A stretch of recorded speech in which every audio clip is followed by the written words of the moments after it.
Welcome to the deep dive. Today, we're getting straight into something that, well, it really affects everyone at some point. Confidence. You know that feeling, right? That gap between where you are and maybe where you want to be.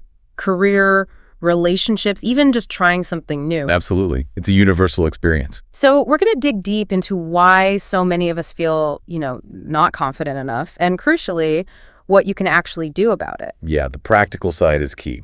Our mission here is really to unpack the hidden reasons behind it all and give you some solid tools, things you can start using right away. Tools to shift your perspective, essentially. Exactly. Not just knowing what confidence is, but changing how you see it, empowering you to build it yourself step by step. It's quite fascinating, actually, because the moment you grasp the mechanics behind confidence, you really do move from just sort of feeling things passively to having active agency over your own self-belief. It can be genuinely transformative. That's a really powerful way to frame it. And it leads us perfectly into, a pretty big misconception. The big myth. Yeah. So many people, maybe even you listening, see confidence as this innate thing. Like you're either born with it, like your hair color, or you're not. Right. That it's just fixed, part of your personality.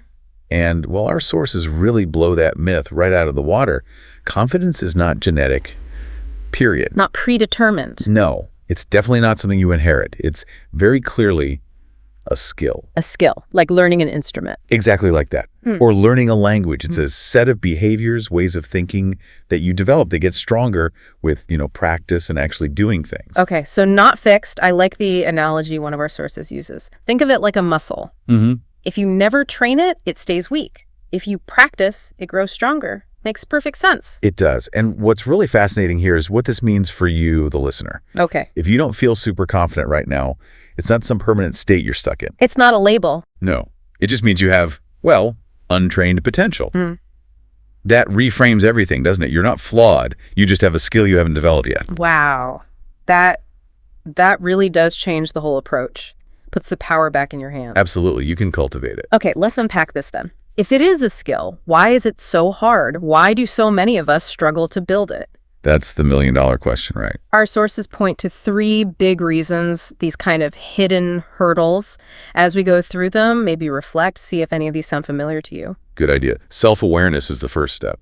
So the first one, and gosh, this is everywhere today, the comparison trap. Oh, yeah. Big one. We've all done it. You're scrolling social media, right? And it's just highlight reel after highlight reel. Perfect holidays, amazing job news, flawless families. And meanwhile, you're living your real life. Exactly. Your unedited, behind-the-scenes reality. The messy kitchen, the small fails, the boring Tuesday afternoon. It's this constant stream of what looks like effortless perfection from everyone else. And if we connect this to the bigger picture psychologically, this constant exposure, it just inevitably makes you feel less than. It's almost designed to. It hooks into this need for external validation. You start measuring your own worth against these impossible curated standards.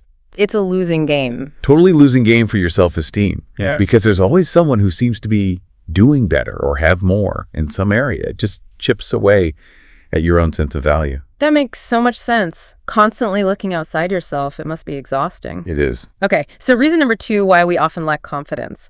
We tend to avoid discomfort. Ah, yes, the comfort zone trap. Right. Confidence isn't some feeling that just pops up. It's built by doing things, especially things that push you a bit. So if you consistently avoid new or slightly scary situations, maybe speaking up, trying a new hobby, putting yourself out there, you never actually give yourself the proof that you can handle stuff. You deny your brain the data it needs. Our brains literally learn through experience. How does that work neurologically? Well, when you step just outside that comfort zone, even a little bit, and you manage it, Yeah. your brain logs that. It's like, okay, noted, we survived, we learned. It builds new pathways. This strengthens something called self-efficacy, which is basically your belief in your own ability to succeed in specific situations. Avoiding discomfort feels safer in the moment, sure, but it keeps you out of that growth zone. The zone where you actually build that competence. Exactly. That's where the real building happens. Okay, comparison, avoiding discomfort. And the third one. This one feels maybe the deepest. We believe the wrong stories about ourselves. The internal narrative. So powerful. We all have them, don't we? Maybe a past failure you keep replaying. or a label someone stuck on you ages ago. You're shy. You're not leadership material. You're not creative. And those things become these internal scripts. Yeah, like your own mind whispering them back to you. And after a while, you just accept them as facts. Like, yep, that's just who I am. And this raises an important question. How do these stories get so stuck? Yeah. And what's the real impact? Yeah. Well, our brains love a good story, a coherent narrative. So if you keep telling yourself, I'm not confident, your brain goes, okay, got it. And then it actually starts looking for evidence to prove that story right. Oh, wow. So it filters your experiences. It can, yeah. It creates a kind of self-fulfilling prophecy. It limits what you even try to do because the story says you can't. But the key thing to grasp is that these are just stories, often old ones. Not facts. Not immutable truths about your core being. They're learned patterns of thought. And learned patterns can be unlearned or rewritten. Okay. So the comparison trap. Avoiding discomfort, believing old negative stories. Do any of those ring a bell for you listening? Chances are, at least one does for most people. And if they do, honestly, that's good news. It really is. Because it means you've just spotted what might be holding you back. Can't fix what you can't see. Exactly. So now we know some of the why. Let's get into the how. How do we actually, flip the script on this? Right, let's talk solutions. Practical stuff. Okay, first solution. This one tackles that comparison trap head on. Shift from comparing yourself to others to comparing yourself to your past self. Huge difference. Internal benchmark versus external. Right. Instead of, am I as successful as Sarah? Or do I look as good as that influencer? Ask yourself, am I even just 1% better or further along than I was last week or last month? Did you speak up once when you usually stay silent? Did you stick with that new skill for 5 minutes longer? It's about your progress, not theirs. And the power of that incremental improvement, it's immense. Focusing on your own growth, even tiny steps, builds a much healthier, more solid kind of self-esteem. More sustainable. Definitely. It's about your journey, your improvements, not chasing some external, often fleeting validation. It puts the control back with you. Okay, love that. Building on that, the second solution is collect small wins. The power of momentum. Yes. We tend to wait for the big promotion, the perfect relationship, the finished marathon to finally feel confident. But it doesn't really work like that, does it? No, confidence is usually built brick by tiny brick. So don't wait for the huge moment. Start stacking small victories, tiny ones. Like what, for example? Could be anything, really. Making that one comment in a meeting, like we said. Introducing yourself to one new person at an event. Hitting publish on that blog post you've been agonizing over. Yeah, just doing the small thing you were hesitant about. Exactly. And each little win, no matter how minor it seems, it's concrete proof for your brain. It's data. Data that says, I can do this. Precisely. It chips away at those old limiting beliefs. It reinforces the positive. And crucially, it builds momentum. Confidence isn't just a feeling. It's built on evidence of your capability. Small wins are the building blocks. Evidence. I like that framing. Which leads perfectly to solution number 3. Rewrite your inner story. Getting conscious about that internal narrator. Yeah. Remember those old scripts? I'm just not a confident person. I always mess things up. When you hear that voice starting up, consciously challenge it. Flip it. How would that sound? Well, instead of I'm not confident, maybe try thinking. Or even saying out loud, I'm learning to be confident. Or I'm practicing building my confidence. The shift in language there is critical. How so? Because it takes you from a fixed mindset, I am this way, to a growth mindset, I am becoming this way. Right. It's a process, not a state. Exactly. I am learning, I am practicing. It immediately makes it less about some inherent lack you have and more about a skill you're actively developing. Okay. It reduces that self-judgment. It makes it easier to actually do the things that build it. Precisely. It opens the door for action. Okay, makes sense. And the fourth solution circles back to something we mentioned earlier. Expose yourself to discomfort, purposefully. Leaning into the edge of the comfort zone. Yep. We know growth happens there. If you only ever do what feels easy and safe, you never really find out what you're capable of. Your world stays small. Right. So this means maybe trying that new skill, even if you feel clumsy at first.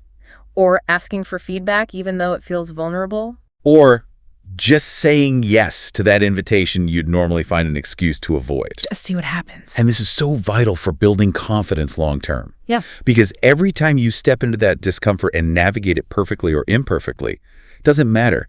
You're giving yourself solid proof. More evidence. Irrefutable proof of your resilience, your adaptability, your ability to learn. You're showing yourself, not just telling yourself, that you can handle challenges. Showing, not telling. Okay. Yeah. So those are the 4 big strategies.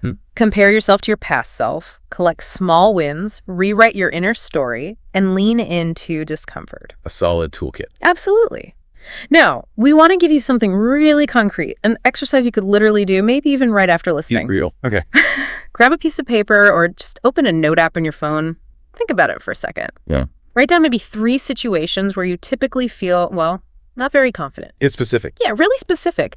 Is it speaking up in large groups? Is it meeting new people socially, starting a difficult project, making small talk? Okay, once you've got those 3 situations listed, for each one, break it down. What is the absolute smallest possible step you could take? An emphasis on smallest. Tiny, like microscopic. Don't aim for the whole solution at once.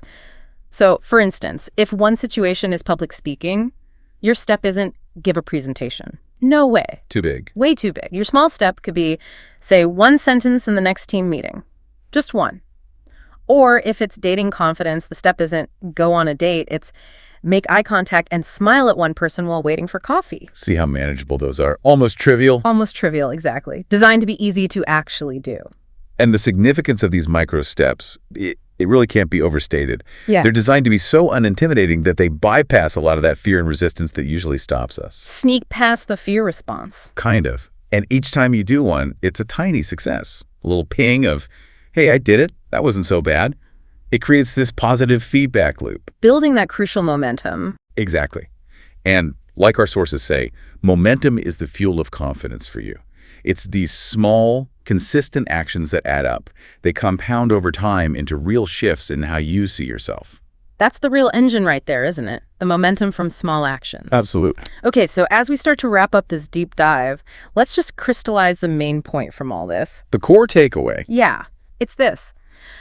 Confidence isn't about waiting until you magically feel ready. That feeling rarely just arrives on its own. It's often a consequence, not a prerequisite. Exactly. It's about taking the action before you feel ready, doing the slightly scary thing, the small step, and letting that action generate the confidence. The feeling follows the doing. Action first, feeling second. Right. So if you've ever caught yourself thinking, oh, I'm just not a confident person, I really hope you'll challenge that thought now. Remember what we said earlier. Remember, you're not stuck, you're just untrained. Untrained potential. And the best part, the empowering part.